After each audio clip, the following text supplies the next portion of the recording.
এবং ভিসা যাচাই করে কুয়েতে যাওয়ার পরামর্শ রাষ্ট্রদূতের। কাজের ধরন, বেতন ও সুযোগ সুবিধা জেনে নেয়ার তাগিদ। কুয়েতগামী বাংলাদেশিদের ভিসা যাচাই বাছাই করে দেশটিতে আসার পরামর্শ দিয়েছেন কুয়েতে নিযুক্ত বাংলাদেশের রাষ্ট্রদূত major general Syed Tarique Hossain.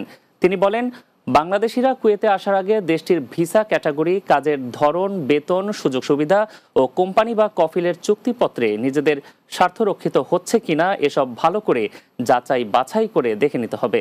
Bangladesh press club কুয়েতের সাংবাদিকদের সঙ্গে এক মতবিনিময় সভায় এসব কথা বলেন তিনি। কুয়েত প্রতিনিধি আহজুবেদের প্রতিবেদনে বিস্তারিত।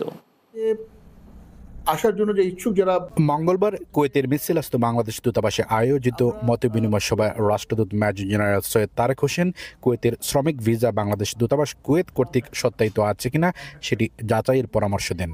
আসার আগে দেখবেন আপনার রাষ্ট্রদূত বলেন, এসব বিষয়গুলো দেখে না আসার কারণে অনেকেই ভিসা দালালদের দ্বারা প্রতারিত হচ্ছেন। কুয়েতে আসার জন্য যে ইচ্ছুক যারা বাংলাদেশি আছেন, অনুগ্রহপূর্বক যারা কুয়েতে আসবেন, আসার আগে দেখবেন আপনার এই যে ভিসা যেটা আছে, এই ভিসাটা কত নম্বর ভিসা, আপনি কোনো কোম্পানিতে আসছেন না কোনো ব্যক্তির কাছে আসছেন।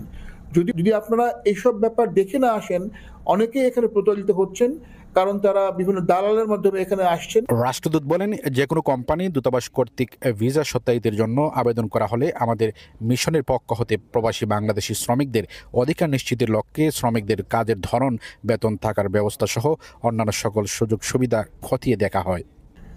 যেই সব ভিসা আমরা সত্যায়িত করছি, নিয়োগকারীর সাথে দূতাবাসের একটা চুক্তি হয়, যেখানে আমরা নিশ্চিত করি যে প্রবাসী বাংলাদেশি এখানে আসবেন তার বেতন কত হবে, তার থাকার ব্যবস্থাটা কিভাবে হবে সেটা আমরা দেখি, তার চিকিৎসার ব্যবস্থাটা কি ব্যবস্থা সেটা আমরা দেখি, তার ছুটির ব্যবস্থাটা ঠিক মতো করা হচ্ছে কিনা আমরা দেখি।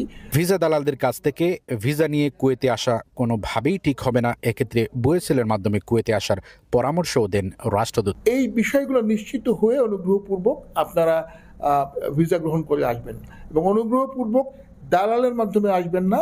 আমাদের যে পদ্ধতি যেটা আছে বুয়েসেলের মাধ্যমে, সেটা হচ্ছে যে আপনার নির্ধারিত পদ্ধতি, এর মাধ্যমে আসার জন্য আপনাদের অনুরোধ করব। বাংলাদেশ থেকে দক্ষ জনশক্তি আমদানির লক্ষ্যে দূতাবাস কাজ করে যাচ্ছে বলে জানান রাষ্ট্রদূত।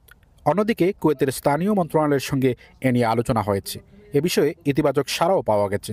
মতবিনিময় সভায় উপস্থিত ছিলেন কাউন্সিলর ও দূতালয় প্রধান মোহাম্মদ মনিরুজ্জামান, মিনিস্টার শ্রম মোহাম্মদ আবুল হোসেন।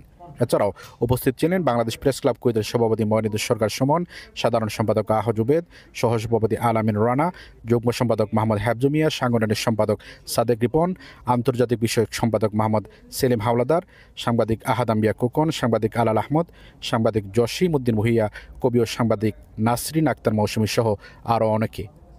আহজুবেদ, Bangla TV, Kuwait.